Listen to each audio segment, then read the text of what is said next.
Happy ka ba? Long term ba ang happiness kapag pinili mo yan?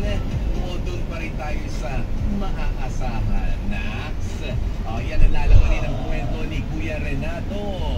Okay, at syempre sagutin nyo na nga rin po ang ating LQ of the day, love question of the day. Saan pa mas okay i-date? Si Jowa. Ikaw kapatido, yan ha, tinatanong lang namin kayo. Saan mas okay i-date? Si Jowa. Wow. Bambang Station. Talaga, ito sa inyo. Saan mas okay i-date si Jowa? Yung iba kasi, di ba, mga naging staycation. Ganyan. Yung iba naman, ay, doon sa may, kahit medyo maulan na, alam nyo naman tayo, mainit naman lagi dito sa Pilipinas, sa beach, ganyan. O kaya gusto ko mag-swimming lang kami. O kaya naman gusto ko mag-ride kami sa motorcycle namin. Ayan.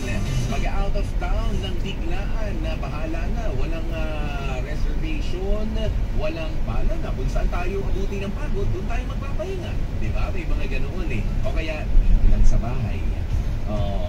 Kahit na baduy man sa paningin nila, baduy talaga. Nag-date sa bahay. Kaya naman, i-welcome na natin para sa ating H2H Confessions. Ang 27 anyos na si Bruce. Eto, bad trip daw po siya ngayon sa kanyang jowa na si Tanya.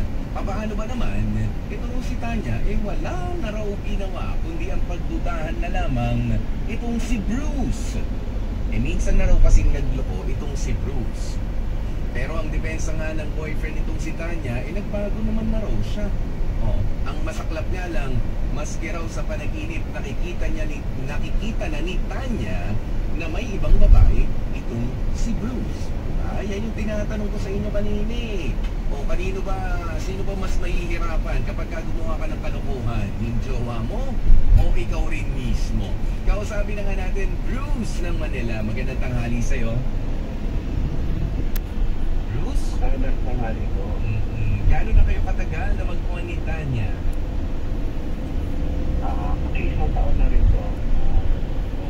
Medyo matagal-tagal na rin. Pero, masyado pang maikling panahon yan para masabi natin na yun nga, nagkaroon pa ng pagluloko. Hindi pa kayo nag-anniversary man lang. Kailan ba nangyari? Wala pa po. Kailan ba nangyari yung pagluloko mo at anong klase ba yan? Hindi naman yung cheating history ko po kasi hindi naman po sa kanya, sa ex ko po yun po.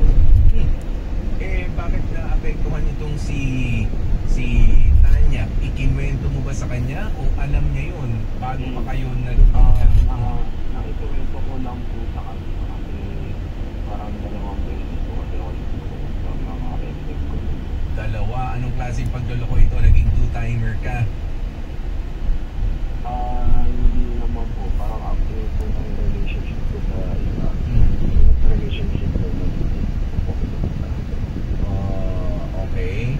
Pero hindi naman nag-overlap yung relationship. So, hindi cheating yun. O paano? Bago mo pinasok yung pangalawa, yung sumunod na relationship, kumbaga, sinigurado mo muna na may lilipatan ka, ganun? yung cheating ko kasi